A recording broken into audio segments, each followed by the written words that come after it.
Buen día con los participantes en el curso.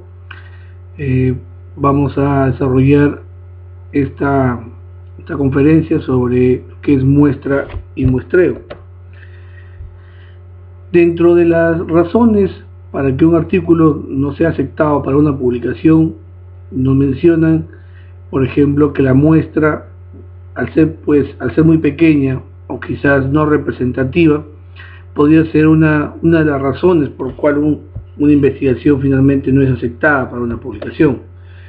Ya nos menciona, por ejemplo, algún estudio donde evaluaron los artículos publicados en revistas de gran impacto, como por ejemplo las revistas del British Medical Journal, JAMA, Lancet, New England, PLOS Medicine, tanto en estudios observacionales, experimentales, pero en promedio en general se evaluaron y encontraron que un 56% de los trabajos no ofrecían razones que justificasen el tamaño de muestra que estaba justamente mencionándolo en el estudio. Es decir, no era una muestra que podía ser representativa. Tomemos en cuenta que la población que tenemos y que hacemos el estudio, lo que nosotros en la mayoría de veces no podemos trabajar con toda la población. Lo que hacemos es obtener una muestra, y esta muestra, justamente haciendo uso de las unidades de estadística, podemos nosotros justamente obtener datos de las variables para que finalmente podamos extrapolar esta información obtenida de la muestra hacia la población. Pero para esto la muestra que nosotros trabajemos tiene que ser representativa. Como les mencionaba, esta muestra, que es una parte de la población o del universo del estudio, esta muestra que va a ser finalmente con la que vamos a trabajar, llevemos a cabo una inferencia estadística, es decir, las conclusiones que obtengamos justamente de esta muestra, podemos llevar justamente esta inferencia a toda la población. Por eso que se busca que la muestra obtenida sea representativa finalmente de la población de donde proviene. Esta población, pues la población objetivo, la población blanco, obviamente a veces no toda es finalmente accesible. Un subgrupo importante de esa población objetivo viene a ser la población accesible.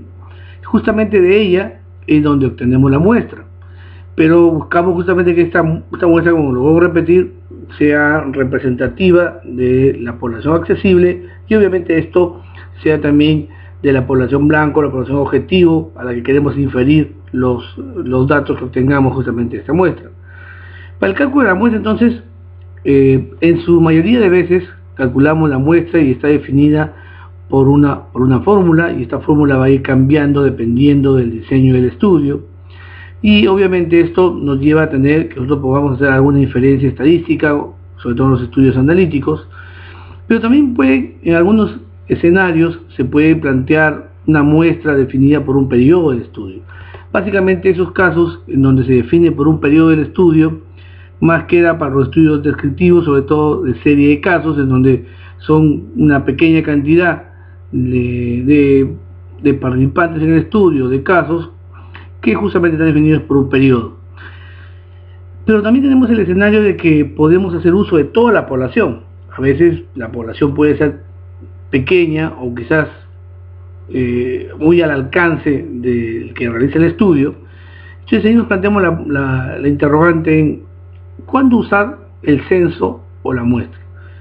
Podemos mencionar, por ejemplo, que cuando hablamos de poblaciones pequeñas, como decía hace un momento, o cuando tenemos poblaciones que son muy variables, y al ser muy variables probablemente el cálculo de la muestra va a ser muy alto y casi similar al tamaño poblacional, o cuando también, por ejemplo, hablamos de ensayos que son muy destructivos, en donde el experimento a realizar podría traer muchos efectos adversos. Entonces, en ese caso, aunque tengamos la capacidad logística, económica para poder llevar a cabo el trabajo en toda la población, sigue siendo importante en ese caso trabajar solamente con una muestra para no poner o exponer a la población entera a una circunstancia, como en este caso un efecto adverso que podría ser muy en contra de la población participante en el estudio. Pero también hay que tomar en cuenta que cuando hacemos uso del cálculo de una muestra, vamos a tener que trabajar siempre con un margen de confianza. Obviamente la información que obtengamos de esta muestra cuanto mejor sea la obtención de la representatividad, obviamente este valor o este dato obtenido en la muestra va a parecerse mucho más a la población de estudio. Y por eso hablamos de que la confianza o el margen de confianza que podemos tener a la estimación que vamos a hacer, y normalmente trabajamos con niveles de confianza del 95%, en algunos escenarios con 99% o a veces hasta con 90% en algunas circunstancias. Eso es llamado, lo que decía, el nivel de confianza. Pero ¿qué ocurre si no existe el error? ¿Qué ocurriría? En realidad el error muestral o predicción absoluta que mencionamos vendría a ser la diferencia entre lo que nosotros obtenemos en el estadístico, que es el dato obtenido de la muestra, y el parámetro, que sería el dato si fuese obtenido de toda la población. Por ejemplo, si la prevalencia según nuestro estudio es 17% y en un censo se obtuvo que es 20%, entonces el error sería estimado aproximadamente, no aproximadamente, sería exactamente 3%. Generalmente hablamos de que trabajamos con errores muestrales o precisiones de 5% cuando trabajamos, por ejemplo, para el cálculo de una muestra de una proporción. En algunos fármacos trabajan con 1%. Esta tolerancia del error finalmente siempre va a estar de la mano primero con lo que el investigador está planteando, pero sobre todo que no siempre va a ser, por ejemplo, un porcentaje. En este caso se han planteado como ejemplo un porcentaje porque se está viendo una prevalencia, pero podría ser metros, podrían ser kilogramos o cualquier otra medida dependiendo de lo que está usando como variable de estudio y la variable que está usándose para el cálculo de la muestra. Entonces los errores que se pueden cometer y el verdadero que nos aleja del verdadero valor de la población, tenemos el error va a ser justamente la diferencia entre el verdadero valor de la población y el valor medido en la muestra. Este error puede dividirse o clasificarse en error aleatorio, un error sistemático y el error muestral propiamente. Cuando hablamos de error aleatorio, el error aleatorio no se suele ajustar a ninguna muestra, a ninguna regla ni norma algo parecido. O sea, eso es, como su nombre dice, es aleatorio, que puede presentarse, se puede presentar o no se podría presentar, pero prácticamente es un error que no lo podemos desaparecer. Es un error que podría llevarse a cabo y nosotros no podemos quizás controlarlo. Los errores aleatorios se cometen, por ejemplo, cuando un encuestado, sabiendo o queriendo marcar una casilla, para él erróneamente asigna la de la derecha y no la de la izquierda. Eso es un error aleatorio que es propiamente por el encuestado, en este caso el encuestado. Pero si, por ejemplo, el cuestionario está mal redactado, o es un cuestionario en donde la pregunta es bastante ambigua e induce al error a marcar de forma diferente, eso no es un error aleatorio. Eso ya sería un error sistemático porque hay una mala confección del instrumento de recolección de datos. El error aleatorio es cuando en forma al azar, alguien por marcar alguna casilla pudo haber marcado otra en forma errónea. En cambio, los errores sistemáticos sí tienen que ver con que sistemáticamente, como dice su nombre, pueden ir cometiendo errores, y en cambio, a diferencia del error aleatorio, en donde al aumentar el tamaño de muestra podría disminuir el error aleatorio, aquí en el error sistemático el aumento del tamaño de la muestra no va a disminuir el error, más aún podría quizás hasta mostrarse mayor cantidad o aumentarlo.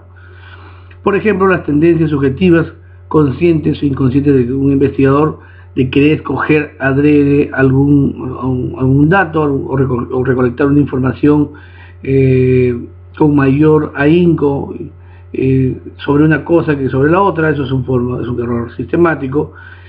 Sustituciones según criterio propio del investigador. Por ejemplo, puede él creer que para él es aleatorio escoger a los primeros 10 participantes del estudio, y eso no es, porque podría haber alguna característica que quizás no la conozca el investigador, que ha originado que es justamente los 10 primeros en haber llegado a algún lugar podrían ser, y justamente los encuestados podrían, esa variable estar implicada posteriormente y explicar justamente el evento que están estudiando.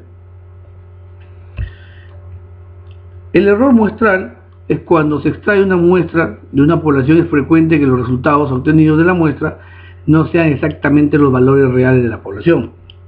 Podría pasar ese escenario. Ese error de muestreo ocurre al estudiar una muestra en lugar de la población total. O sea, siempre el trabajar con una muestra, el dato obtenido ahí, lo ideal es que se parezca mucho a la población. Bueno, lo ideal sería exactamente que sea el mismo, pero al escoger una muestra podría ocurrir, si yo quisiera sacar el promedio de edad de una población, en la forma aleatoria quizás salgan más personas que tengan un promedio de edad más elevado que lo que tiene la población, y eso podría sesgar a que aparentemente en la muestra obtengamos un promedio más elevado. Entonces eso es parte, eso es inherente. La diferencia entre el valor del parámetro de una población y el obtenido de una muestra recibe el nombre del error muestral, y que no puede ser asociado y nada más que por otra explicación, es decir, no es ni un error aleatorio ni tampoco es un error sistemático, es parte del error que está metido, inmiscuido justamente en trabajar con muestras y no con la población completa. Por muy perfecta que sea la muestra, siempre habrá grado de divergencia entre los parámetros estimados usándola y los que estén usando la población verdadera. En el cálculo de error también intervienen, por ejemplo, el tamaño de la muestra, obviamente, como lo mencionaba. Al tener un mayor tamaño podría también incluir que se puedan cometer mayores errores para recolectar el dato. ¿Qué tan variable es la población? Si es una población que tiene mucha variabilidad en el dato que vas a recolectar, es más probable que justamente el dato que tú finalmente analices quizás tenga gran diferencia con lo que podría ser la información si se obtuviese a nivel censal. El nivel de confianza, el tipo de muestreo, o sea, porque no es lo mismo trabajar con muestreos simples, muestreos sistemáticos, muestreos por conglomerados, porque todos ellos, obviamente teniendo su dificultad, podrían también afectar justamente el error, el muestral que se esté cometiendo. El error muestral es mayor en la medida que crece el grado de confianza. Cuanto más grado de confianza hay, el investigador que da su estimación, el parámetro medido mediante esa muestra justamente puede ir aumentando. Es más elevada la variabilidad de la variable estudiada, y también va a depender, como les decía, del tamaño de la muestra. Este error, como pueden ver acá ustedes, el error va a ir disminuyendo, puede ir disminuyendo conforme aumenta el tamaño de la muestra, pero nunca lo va a desaparecer. O sea, puede disminuirlo, pero no podría desaparecerlo, porque justamente va a ser, por mínimo que sea, siempre va a haber una diferencia entre lo que uno puede trabajar con datos de una muestra o con datos de toda la población. Entonces, podemos decir que los factores que influyen justamente en el cálculo de la muestra está además el tipo, el diseño del estudio, porque no es lo mismo calcular una muestra para un diseño descriptivo, para un estudio de cortes, un estudio de casos y control, o un ensayo clínico, dependiendo del tipo de variable que va a trabajar. Además también el tipo de muestreo, porque si es un muestreo en donde vamos a hablar de sistemático o estratificado o tiene conglomerados, obviamente el muestreo es más complejo y el tamaño de muestra debería estar preparado justamente proporcional al tipo de diseño de muestreo que se va a trabajar. También involucra si vas a trabajar con muestras, ya sea con emparejamiento o muestras independientes, porque eso también podría modificar la cantidad total necesaria para una muestra. Pero algunos mencionan, pues, y se vuelve esto como un círculo vicioso, entre calcular la muestra, para eso me piden algunos datos como frecuencia del problema del estudio, pero justo me mencionan, este estudio se está haciendo porque no tenemos esos datos. Y se vuelve como un círculo vicioso. ¿De dónde saco esa información si actualmente no hay esos datos y justamente se motivó el estudio? Pues ahí viene, y quien rompe justamente este círculo vicioso es el tener la información de los antecedentes, o sea, estudios similares en poblaciones similares a la que vamos a trabajar, donde podríamos nosotros plantear una hipótesis y decir, ¿sabe qué? Esto aproximadamente podría ser 20%, 30%, o sea, esa información tiene que ser recolectada justamente en base a la revisión preliminar del marco teórico con los antecedentes. Actualmente, para calcular la muestra, no es necesario recurrir quizás a las fórmulas que son un poco más engorrosas y tediosas, según el tipo de diseño. Actualmente hay algunos software que podemos ver ahí, por ejemplo el OpenEpi, es un software online en donde podemos calcular la muestra para proporciones, para medias, se puede llevar a cabo cálculos de comparación de proporciones, etcétera. Hay algunas, les dejo el link para que ustedes puedan revisar justamente este software, pero por ejemplo el que más uso personalmente es el EPIDAT. Esta es la versión 3.1, hay una versión más actualizada, 4.2 me parece que es, pero también es una versión del software exportable. Esta versión es instalable en la computadora, pero para el tema de cálculo de muestra funciona bastante bien. Acá pueden ver cálculo de muestra, vemos ahí para intervalos de confianza, para lo que es contraste de hipótesis también. Hay que tener en cuenta que, por ejemplo, para cuando calculamos muestras para prevalencias, a veces no tenemos estas prevalencias y hemos escuchado con cierta regularidad donde hay que asumir 50%. Un poco la explicación de por qué hablamos de usar el 50% tiene que ver con que usar el 50% me va a dar el cálculo del mayor tamaño muestral con el que debería trabajar cuando hablamos de proporciones. Si nosotros usamos 10%, va a ser básicamente lo mismo si trabajáramos con una proporción de 90%. Si es 20%, va a ser exactamente con lo mismo, con 80, 30 con 70, 40 con 60 y 50 es el punto de la prevalencia que generaría el tamaño muestral más alto. Por eso que cuando no se conoce el dato exacto de la prevalencia de la enfermedad, algunas veces se menciona usar el 50% porque este es el dato que permitiría tener un tamaño el máximo posible y obviamente estaría enmarcado el cálculo si fuese una prevalencia diferente a 50. Otra cosa que tener en cuenta, este software por ejemplo no permite o no calcula muestras para comparación de proporciones, para cuando hablamos comparación de algunas prevalencias, como la fórmula que dejo ahí por lo menos. Hay algunos otros software que se pueden usar, por ejemplo el Stalcal, el EPINFO, que se puede usar para comparar justamente una muestra, un cálculo de muestra para comparación de grupos. O también, miren, acá pueden ver cómo algunas se parecen justamente a las fórmulas del estudio descriptivo con un estudio comparativo, pero finalmente no son lo mismo, porque estamos viendo justamente evaluando la diferencia entre las proporciones que se podrían tener en cada uno de ellos. Podemos ver acá unas formas de cálculo diferentes también. Otro tema aparte, probablemente no vamos a tocarlo mucho acá desde el desarrollo, pero el cálculo de las muestras para poder hacer estudios en animales, por ejemplo.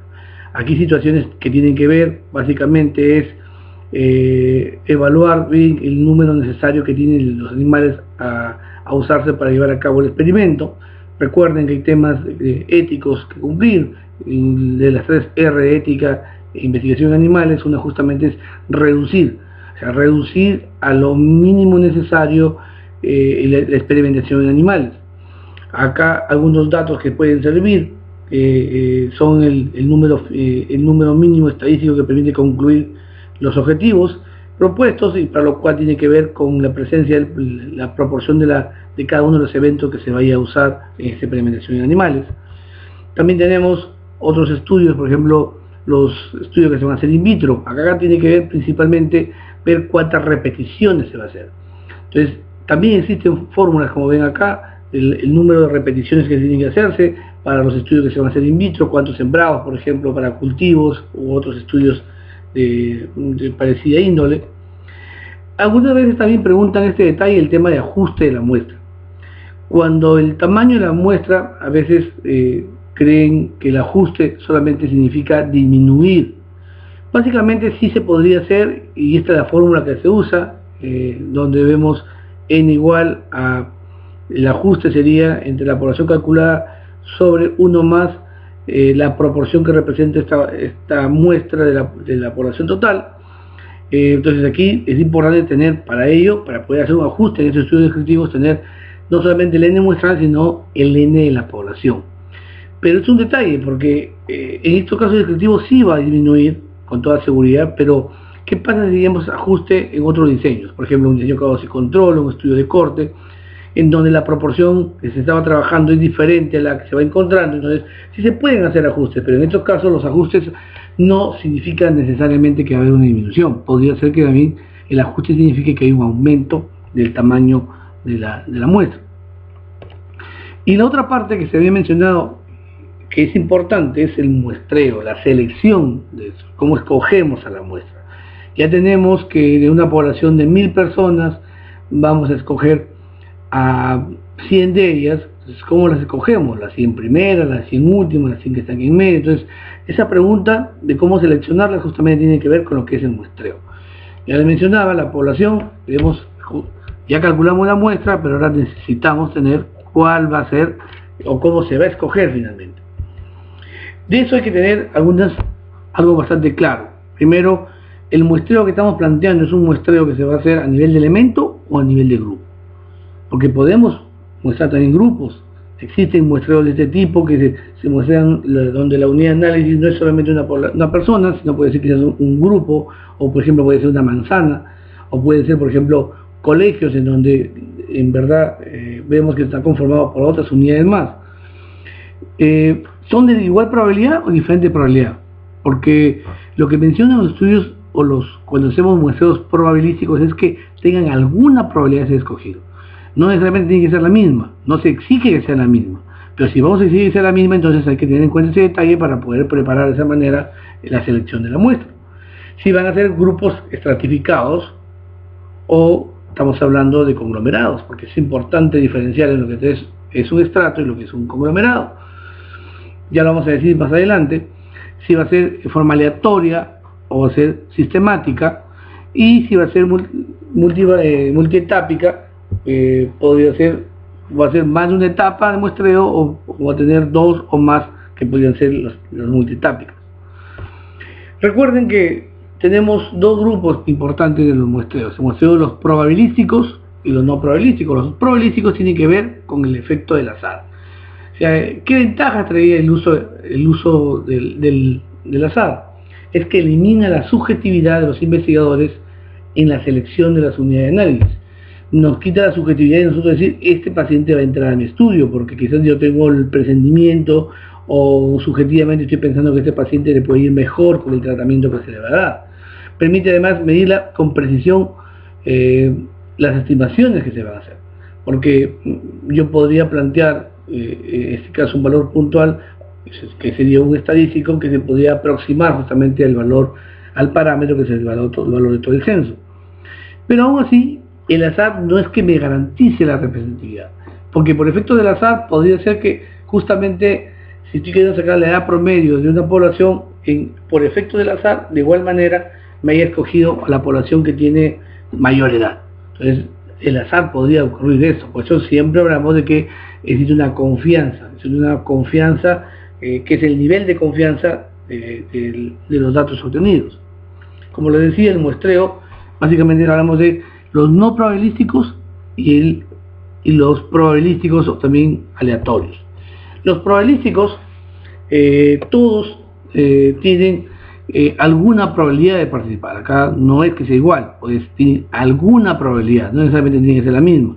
La elección de cada unidad muestral es independiente de las demás, es cierto, o sea, son datos independientes, no es que uno dependa del otro, y en este caso obviamente en los probabilísticos es donde se puede calcular el error muestral.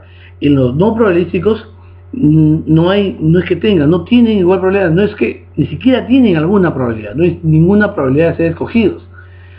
Y obviamente acá no se puede calcular el error muestral, y también hay alto riesgo de que se produzca una invalidez de la información recolectada. Para llevar a cabo un plan de muestreo, primero debemos tener claro definir la población objetivo, identificar las unidades de prueba que voy a trabajar, si son unidades individuales, son unidades grupales, escoger en base a esto la técnica del muestreo más adecuado, dependiendo del estudio que estés planteando, y obviamente también conociendo bien a la población de estudio, calcular el tamaño de muestra y finalmente ejecutar el proceso de muestreo. En el muestreo, dentro de los probabilísticos, tenemos principalmente estos cuatro. El muestreo aleatorio simple, que vemos acá en esta primera parte, es el muestreo más, como su nombre lo dice, el más simple de todos los muestreos, en donde podemos, quizás de un grupo, en este caso una población, imaginemos de 1000, 100 personas son escogidas de forma aleatoria de ese grupo de 1000. Vamos a suponer que los 100 ponemos sus nombres o un código dentro de un papel, y todos los papeles son colocados dentro de una ánfora, y vamos seleccionando uno a uno quiénes los que van a entrar al estudio. De los 1000 vamos a tener que coger 100 fichas o 100 balotas de lo que estamos mencionando. En este caso, si sacamos primero balota y la probabilidad de ser escogido sería 1 de 1000. Si yo saco una segunda balota, va a depender la probabilidad que yo obtenga, va a depender si puede ser 1 de 999, si la balota no le ha regresado a la ánfora, o sería otra vez 1 de 1000 si es que la balota ha regresado nuevamente a la ánfora. En ese caso, hablaríamos de que la probabilidad es la misma. Si no, diríamos que es diferente, pero en ambos casos tienen probabilidad de ser escogido. Esos son los tipos de muestreo que hablamos del muestreo sin reemplazamiento y muestreo con reemplazamiento. Pero también puede darse el escenario de que teniendo estas 1000 personas son estudiantes universitarios en donde cada uno de ellos son de diferentes escuelas profesionales, de un grupo que son más del tema de ingenierías, por ejemplo, otro que es más del tema de letras, otro es más del tema de sociales, y otro grupo que son de salud. Entonces vamos a ver acá que en este caso tenemos cuatro estratos en esa población, y sobre todo hablemos de 4 grupos. ¿Cuándo se convierten en estos grupos en estratos? Cuando la variable de estudio que estoy planteando llevar a cabo, la variable se puede comportar diferente en cada uno de sus grupos. Si yo quisiera medir, por ejemplo, cuánto conocen sobre niveles de bioseguridad, obviamente no es lo mismo que yo recolecte el dato en estudiantes de ciencia de la salud, que en estudiantes de sociales, que en estudiantes de letras o estudiantes de ingenierías, porque el recolectar el dato solamente en salud va a hacer que se lleve a cabo todo un sesgo. Entonces esto es importante señalarlo, porque es así, en este caso la variable de bioseguridad se va a comportar como si fuese, va a hacer que se identifiquen como estratos a estos 4 que menciono, porque la variable no se comporta igual en los grupos. ¿Qué pasaría si en el caso de que los grupos, la variable de estudio sí se comporta igual? Si se comporta igual, entonces ahí hablamos de estudios donde estos grupos ya no serían estratos, sino serían llamados conglomerados, que es justamente el conglomerado, donde podemos tener conglomerado en una etapa, una segunda, tercera etapa. Entonces hablamos de que hay muestreos por conglomerados que podrían ir desde monoetápico, bietápico hasta polietápicos. Habíamos dejado justamente al final este muestreo aleatorio sistemático, que sigue siendo considerado todavía entre los muestreos probabilísticos, pero es cuando nosotros tenemos para escoger, teniendo el marco muestral, el ejemplo que se ha puesto anteriormente, que eran 1000 personas, queremos escoger 100. Si nosotros vemos 1000 entre 100, 1000 que es de la población, entre 100 que es la muestra, tenemos que hay un rango para escoger de 10. O sea, de cada 10 vamos a escoger uno. Podemos nosotros sistemáticamente empezar en algún participante de este estudio y asignarle cada 10, vamos a ir escogiendo. Esto va a llevar a que algunos digan, pero si va a ser cada 10, yo escojo al 1, luego al 11, luego al 21, luego al 31, ¿sí? ¿Qué opción o qué probabilidad tiene ser escogido el que está en la posición número 3, en la posición número 15, en la posición número 25? Probablemente diríamos no tiene ninguna probabilidad. Por lo tanto, diríamos en todo caso que ese muestreo no debería ser probabilístico, sino más bien no probabilístico. El tema es en el arranque. Yo dije 1, pero podríamos haber dicho 2 o 3 o 8 o 9 o 10. Entonces eso es importante porque el que se mantenga como un muestreo probabilístico está básicamente por el tipo de arranque. Si el arranque es aleatorio, es cierto que la parte sistemática se vuelve no probabilística. Por eso algunos autores mencionan que no debería ser considerado ahí. Acá tenemos el muestreo simple, el muestreo sistemático que acabo de mencionarles, el muestreo estratificado y el muestreo por conglomerados. Para que quede más claro el tema de conglomerados, pueden ver acá en el lado izquierdo de la pantalla cómo vemos una población dividida en tres estratos. Un estrato que está conformado solamente por cuadrados, otro que está conformado solamente por círculos y otro que está conformado por triángulos. Aquí vemos que la población es diferente en cada uno de los subgrupos. Entonces estos grupos reciben el nombre de estratos. Y para ser la representativa, mi muestra debe tomar datos de los 3 estratos. O sea, si fuesen 20 sería de los 20 estratos. En cambio, en el escenario que está a la derecha, podemos ver que también hay 3 subgrupos, pero los 3 subgrupos siempre están conformados por cuadrados, triángulos, círculos. Cuadrados, claro, obviamente el tamaño de la población es mayor en un lado con el otro, pero la conformación en general de la población es la misma. Entonces, aquí no es necesario y obligatorio que uno tenga que tomar datos necesariamente de los 3, podría ser solamente de 2. Si son 20, hay fórmulas justamente para calcular número de conglomerados. Entonces, eso es lo que diferencia de lo que es un estrato y un conglomerado. Pero también tenemos el otro grupo de los muestreos no probabilísticos. Aquí tenemos el muestreo, por ejemplo, por conveniencia o empírico. Conveniencia es a lo que nos conviene, como dice su nombre. Para mí quizás es más fácil encuestar a los primeros que han llegado a la clase, porque me permite ir avanzando mientras va llegando un grupo más importante y poder luego ya iniciar con una buena población. Entonces yo puedo escoger a los primeros. Eso pues, es por lo que a mí me conviene. Otro tema es por cuotas. Esto se ve mucho en los estudios a veces que encuestan en las emergencias, los hospitales o a la salida de los consultores externos, donde el que va a encuestar lo hace por cuotas, se hace por solamente puedo ir 2 veces a la semana o solamente puedo ir un solo turno por día. Entonces hace que por cuotas se vaya completando justamente la muestra que se ha planteado. Y el muestreo teórico, que más es cuando, por ejemplo, vemos para temas de validación de instrumentos, ya sea de novo o para adaptaciones, usamos justamente un grupo específico al que debemos nosotros validar el instrumento de recolección de datos que se está haciendo. Entonces, teóricamente usamos solamente un grupo reducido. Al igual que el cálculo, también existe el software para poder llevar a cabo muestreos. Obviamente acá solamente están los muestreos probabilísticos, porque los no probabilísticos, al no tener ninguna probabilidad, no se pueden calcular mediante un software. Y pueden ver acá cómo se arrastra acá el archivo. Aquí automáticamente el archivo va a contar el tamaño de la población y uno debe colocar acá qué tamaño de la población justamente que quieres obtener. Entonces, esto fue el tipo de muestreo simple aleatorio. Va a calcular por un tema de que esto es bajo probabilidades, y como es un tema del azar, ustedes pueden repetirlo todas sus computadoras y pueden tenerle que todos vamos a tener diferentes números de sujetos seleccionados, obviamente porque cada computadora está generando un código aleatorio. Bueno, muchas gracias por la atención, y el tema de justamente muestra y muestreo el objetivo es tener una muestra representativa para que justamente la información que tengamos se pueda hacer una buena inferencia y se pueda inferir justamente de estos datos hacia la población objetivo, la población donde justamente se obtuvo la muestra. Muchas gracias.